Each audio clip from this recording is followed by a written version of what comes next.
Hello and good morning दोस्तों, मैं Pankaj Kumar SC class में आज आपका फिर से हार्दिक स्वागत करता हूं।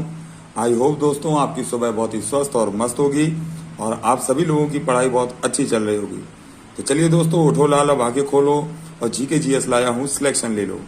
चलिए मेरे बच्चों, प्रैक्टिस सेट नंबर 21 की आज बात करेंगे दोस्तों, और चलेंगे इसके पहले प्रश्न की ओर। चलिए दोस्तों, लेट्स स्टार्ट। वायुमंडलीय दाब को किससे मापा जाता है?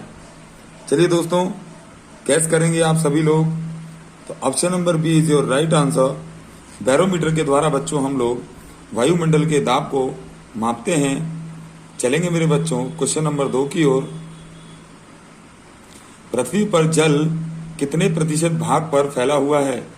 दोस्तों, पृथ्वी पर जो जल है वो लगभग 71% भाग पर फैला हुआ है, बाकी 29% पर भूभाग है। तो option number C is your right answer, 71%। चलेंगे बच्चों क्वेश्चन नंबर 3 की ओर। पृथ्वी पर ऋतु परिवर्तन किस कारण से होते हैं? बच्चों, पृथ्वी पर ऋतु परिवर्तन आप सभी को पता होना चाहिए कि परिक्रमण के कारण होते हैं। परिक्रमण अर्थात सूर्य की ओर चारों चक्कर लगाने के लिए हम लोग उसे परिक्रमण कहते हैं। चलेंगे दोस्तों, चलेंगे प्रश्न नंबर 4 की ओर। उपसौरिक एवं अपसौरिक को मिलाने वाली रेखा क्या कहलाती है? मोस्ट इंपॉर्टेंट क्वेश्चन दोस्तों। उपसौर और अपसौर के बारे में बता दूं दोस्तों कि जब हमारी पृथ्वी सूर्य से सबसे नजदीक होती है उसे उपसौरिक बोलते हैं, और जब बहुत दूर होती है सबसे अधिक तो उसे अपसौर बोलते हैं। पेरिहिलियन और एपिहिलियन इसको कहा जाता है, और इसका सही उत्तर दोस्तों हो जाएगा एप्साइड रेखा। Option A is your right answer. चलेंगे क्वेश्चन 5 की ओर बच्चों। पृथ्वी पर सर्वाधिक सूर्य ताप कहां पर होता है? चलिए दोस्तों, इसका उत्तर आप सभी को गैस करना है। तो दोस्तों, पृथ्वी पर सर्वाधिक तापमान भूमध्य रेखा यानी विषुवत रेखा पृथ्वी के बीचों बीच 0 डिग्री पर होता है दोस्तों। Option D is your right answer. चलेंगे बच्चों क्वेश्चन नंबर 6 की ओर। पृथ्वी की अपेक्षा चंद्रमा का द्रव्यमान कितना है? पृथ्वी की अपेक्षा चंद्रमा का द्रव्यमान कितना है दोस्तों? ऑप्शन गैस करिए। तो 1/81 यहां पर चंद्रमा पर पृथ्वी की अपेक्षा द्रव्यमान है। Option C is your right answer. चलेंगे क्वेश्चन नंबर 7 पर। पृथ्वी का सुरक्षा वाल्व किसे कहा जाता है? दोस्तों, पृथ्वी का सुरक्षा वाल्व जैसे कुकर की सीटी होती है, एक्स्ट्रा प्रेशर गैस हो जाने पर सीटी से गैस निकल जाती है, ऐसे पृथ्वी के अंदर अधिक ताप और दाब बढ़ने पर ज्वालामुखी फट कर उसे संतुलित करते रहते हैं। तो सुरक्षा वाल्व ज्वालामुखी हो जाएंगे दोस्तों, बी ऑप्शन सही हो जाएगा। चलेंगे क्वेश्चन नंबर 8 की ओर। समुद्री जल की औसत लवणता कितनी होती है? देखिए दोस्तों, कहीं समुद्र बहुत खारे और कहीं बहुत कम खारे होते हैं, तो एक औसतन खारापन जो पूछा जा रहा है वही लवणता कहलाती है। तो दोस्तों, इसका सही उत्तर आप सभी को बताना है। गैस कर लिया हो तो मैं बताऊं दोस्तों, सी इज योर राइट आंसर। 35% लवणता औसत लवणता होती है समुद्रों की। चलेंगे दोस्तों क्वेश्चन नंबर 9 की ओर। सर्वाधिक लवणता किसकी है दोस्तों? तो दोस्तों, आप सभी लोगों को बताना है दोस्तों कि इन 4 विकल्पों में से सर्वाधिक खारा समुद्र या खारा पानी किसका है दोस्तों। चलिए दोस्तों, तो मैं बताता हूं कि वॉन झील जो है वो विश्व की सर्वाधिक खारी या लवणता वाली झील है। चलेंगे दोस्तों क्वेश्चन नंबर 10 पर। पृथ्वी का औसत घनत्व कितना है बच्चों? ठीक, average density of earth. Question में आंसर बताएंगे दोस्तों, गैस करेंगे। तो 5.5 ग्राम पर क्यूबिक सेंटीमीटर जो है ये पृथ्वी का औसत घनत्व है दोस्तों। Option A is your right answer. चलेंगे बच्चों क्वेश्चन नंबर 11 की ओर। तमिलनाडु के तटों या कोरोमंडल तट पर वर्षा किसके कारण होती है? चलिए दोस्तों, आपको गैस करना है इसका सही उत्तर बच्चों। क्वेश्चन नंबर 11 का सही बताइए, किसके कारण तमिलनाडु और कोरोमंडल तटों पर वर्षा होती है? दोस्तों, उत्तर पूर्वी या लौटती मानसून के द्वारा कोरोमंडल तट और तमिलनाडु के तटों पर बारिश होती है। Option C is your right answer. चलेंगे दोस्तों क्वेश्चन नंबर 12 की ओर। पृथ्वी पर ताप के वृद्धि के लिए सबसे ज्यादा जिम्मेदार कौन है? Green house effect, global warming, इन सब के लिए दोस्तों सबसे ज्यादा गैस जो है वो CO2 जिम्मेदार है दोस्तों ग्रीन हाउस इफेक्ट के लिए, जिसको पृथ्वी का तापमान कहते हैं या उसके सतह का तापमान ग्रीन हाउस प्रभाव कहलाता है। चलेंगे बच्चों क्वेश्चन नंबर 13 की ओर। पृथ्वी पर दो अक्षांशों के बीच की दूरी होती है। चलिए दोस्तों, आप सभी लोग चैनल पर जाइएगा, वहां पर मैंने शायद अभी अपलोड नहीं किया है पर रिकॉर्ड हो चुका है दोस्तों। पृथ्वी भूभाग, भूस्वत रेखा, अक्षांशी रेखा, देशांतरी रेखा, उत्तरी गोलार्ध, दक्षिणी गोलार्ध, मैंने सभी बहुत डिटेल में बता के रखा है। चलिए दोस्तों क्वेश्चन नंबर 13 देखेंगे तो 111 किलोमीटर बच्चों दो अक्षांशों के बीच की दूरी होती है। चलेंगे दोस्तों क्वेश्चन नंबर 14 की ओर। क्वेश्चन नंबर 14 पढ़ेंगे बच्चों की भारत में सर्वाधिक वर्षा होती है। देखेंगे दोस्तों, बताएंगे आप सभी लोग आंसर गैस करेंगे। तो भारत में सर्वाधिक वर्षा बच्चों दक्षिण पश्चिम मानसून, ये ऑप्शन आपका सही हो जाएगा बिल्कुल। ठीक है दोस्तों, चलिए चलते हैं दोस्तों अगले प्रश्न की ओर। चलिए दोस्तों देखते हैं प्रश्न नंबर 15। पृथ्वी गोल है किसने कहा था? चलिए दोस्तों इसका आंसर आप सभी गैस करेंगे। तो पाइथागोरस जी ने बताया कि पृथ्वी जो है वो गोल है। Option D is your right answer. चलिए दोस्तों चलते हैं क्वेश्चन नंबर 16 की ओर।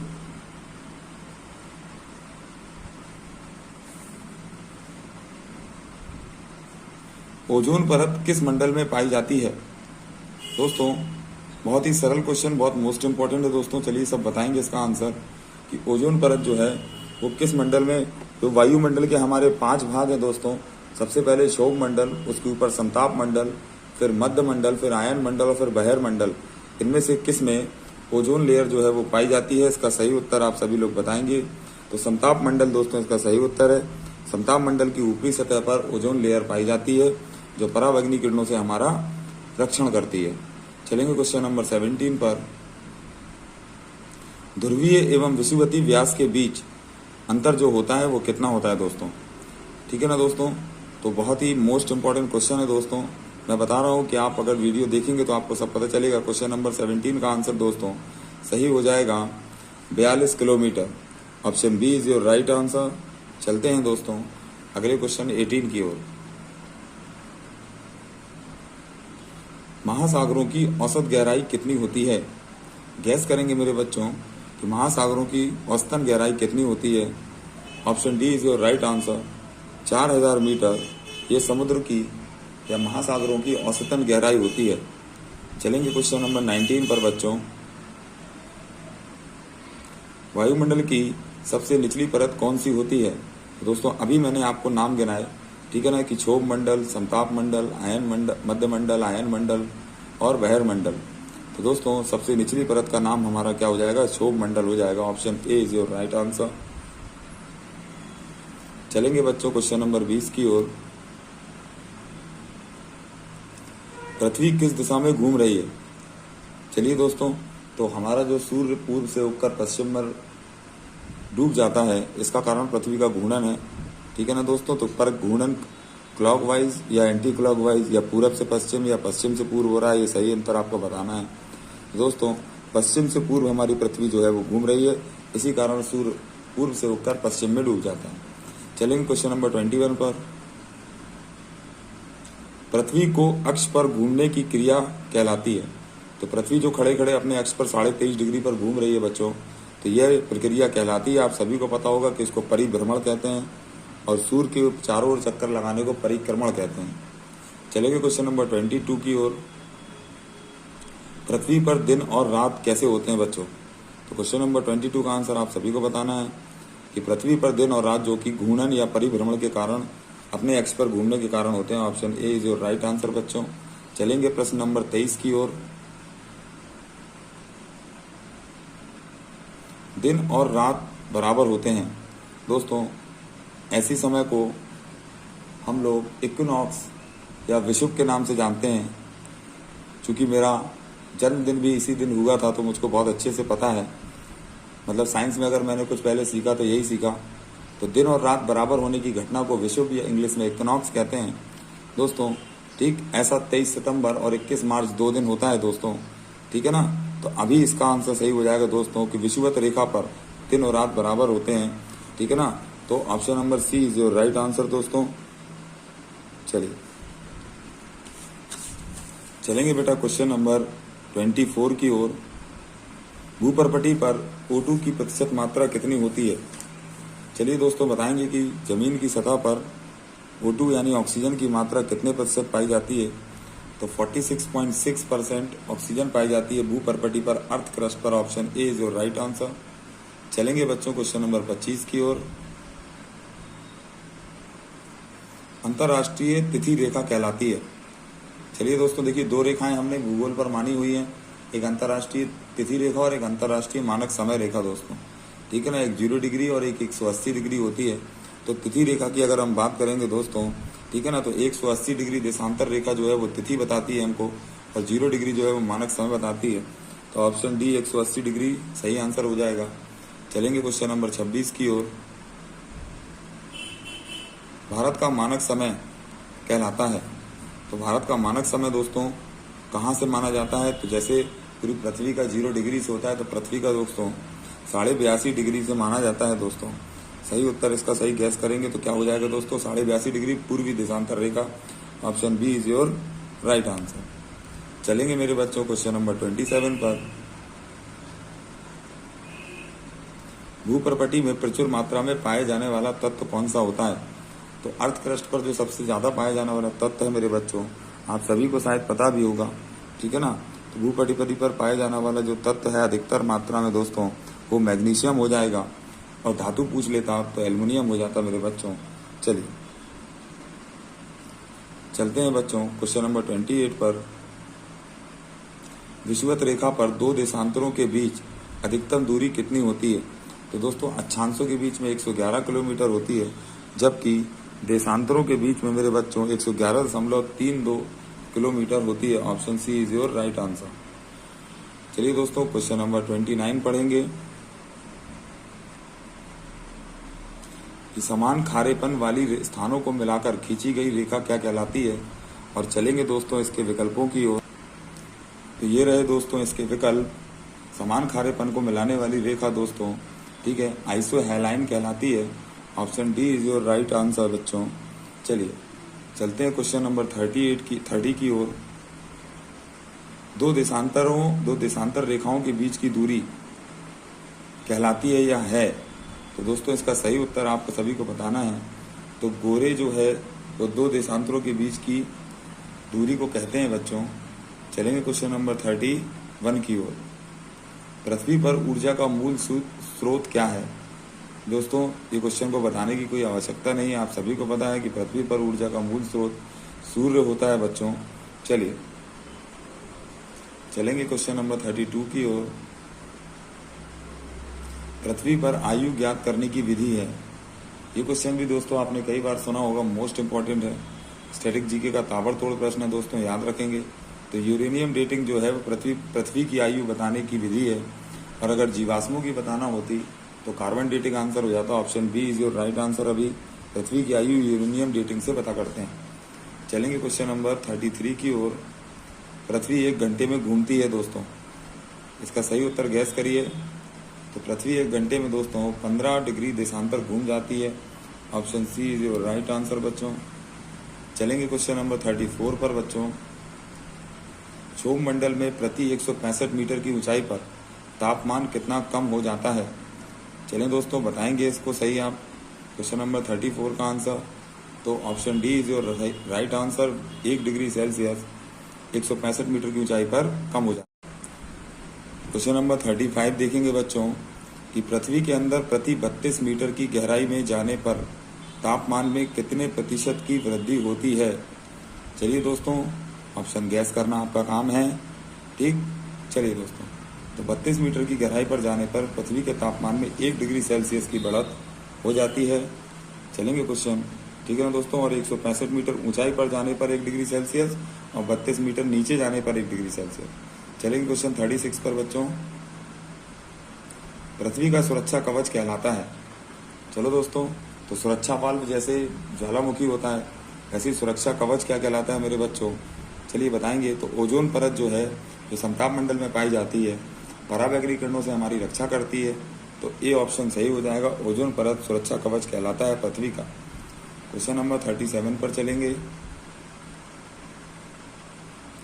कि देशांतर रेखा कहाँ से गुजरती है। तो दोस्तों इसमें से 0 डिग्री देशांतर रेखा जो है वो कहाँ से गुजरती है, सभी को पता होगा कि लंदन के ग्रीनविच नामक स्थान से 0 डिग्री देशांतर रेखा, मानक समय रेखा जिसे कहते हैं, गुजरती है। Option C is your right answer. चलेंगे क्वेश्चन नंबर 38 पर बच्चों। ओजोन परत की मोटाई मापने की इकाई क्या है बच्चों? मोस्ट इंपॉर्टेंट क्वेश्चन, कई बार एग्जाम में आता है। तो डॉप्सन जो है बच्चों ये ओजोन परत की मोटाई मापने की इकाई है। चलेंगे क्वेश्चन नंबर 39 पर। रेडियो ध्वनि किस मंडल में परावर्तित होती हैं दोस्तों? तो रेडियो वेव्स जो हैं वो किस मंडल में परावर्तित होती हैं बच्चों? आयन मंडल में। Option B is your right answer. मैंने फिर बताया दोस्तों कि पृथ्वी के वायुमंडल के 5 भाग हैं दोस्तों। सबसे पहले नीचे क्षोभ मंडल, उसके ऊपर समताप मंडल, फिर मध्य मंडल, फिर आयन मंडल और फिर बहिर्मंडल। चलेंगे बच्चों क्वेश्चन नंबर 40 की ओर। पृथ्वी पर उपसौर किस स्थिति को होती है? तो दोस्तों अभी मैंने बताया था आपको कि उपसौर जब पृथ्वी और सूर्य के बीच की दूरी निकटतम होती है, और जब पृथ्वी और सूर्य के बीच की दूरी अधिकतम होती है उसे अपसौर कहते हैं। तो उपसौर जो है वो सबसे कम दूरी वाला समय यानी 3 जनवरी को पूछते हैं दोस्तों, ठीक है ना। और जब अधिकतम होती है तो वो 4 जुलाई को होती है बेटा अपसौर। चलिए देखते हैं अगला क्वेश्चन। लीजिए वही आ गया दोस्तों कि पृथ्वी पर अपसौर की स्थिति को होता है। तो अब तो आप बता ही देंगे कि 4 जुलाई को जो है वो अपसौर पृथ्वी और सूर्य के बीच की दूरी अधिकतम होती है। चलेंगे क्वेश्चन नंबर 42 की ओर बच्चों। पृथ्वी पर दिन और रात कब बराबर होते हैं? तो दोस्तों मैंने अभी बताया कि मैं इक्विनॉक्स को पैदा हुआ था, मेरा बर्थडे है। तो जब दिन और रात बराबर होते हैं उसे विषुव या इक्विनॉक्स बोलते हैं, उसी को दिन रात बराबर कहते हैं। तो दोस्तों ऐसी तारीख आपको बतानी है, तो मैंने आपको पहले ही बताया था कि 23 सितंबर और 21 मार्च ऐसे ये 2 दिन होते हैं। तो ए और बी आपका सही उत्तर हो जाएगा बच्चों। चलिए चलेंगे क्वेश्चन नंबर 43 की ओर। 1 डिग्री देशांतर बराबर होता है। मोस्ट इंपॉर्टेंट क्वेश्चन दोस्तों, मैं कह रहा हूँ कि मैंने ऐसा वीडियो डाल रखा है, आप देखेंगे। अभी नहीं भी डला होगा तो आप 1-2 दिन में देखेंगे तो आपको मिल जाएगा। चलिए तो 1 डिग्री देशांतर आप बढ़ेंगे दोस्तों तो आपको 4 मिनट की दूरी तय करने को मिलेगी। चलिए तो option A is your right answer. और आज के आखिरी प्रश्न की ओर चलते हैं, 44 की ओर बच्चों। पृथ्वी का संपूर्ण बाह्य परत क्या कहलाती है बच्चों? तो इसका सही उत्तर आपको गैस करना है मेरे बच्चों। चलिए बताएंगे इसका सही आंसर। तो लिथोस्फीयर जो है वो पृथ्वी की बाहरी सतह को हम लोग कहते हैं। तो दोस्तों आज का ये सेट पेपर यहीं समाप्त हुआ। आई होप कि आप इसको रेगुलर फॉलो कर रहे होंगे, लगातार पढ़ाई कर रहे होंगे दोस्तों। और अपनी स्टैटिक जीको को सुबह दोस्तों, कोई काम तो होता नहीं है, 6 बजे उठते हैं हम लोग, 15 मिनट अपने मोबाइल को अपने पास रखिए दोस्तों, इसका रिवीजन करिए। मैं सबसे आपसे वादा करता हूं दोस्तों कि 1 महीने में आपको इतनी अच्छी जीके करा दूंगा, आपको खुद लगने लगेगा कि नहीं कि ये सेट पेपर हमारे लिए कितना यूजफुल है। चलिए दोस्तों चलते हैं दोस्तों, कल फिर मिलते हैं एक नए सेट पेपर के साथ। Goodbye, good luck, thank you so much. ऐसी क्लासेस को लाइक करें, शेयर करें, सब्सक्राइब करें। Good bye.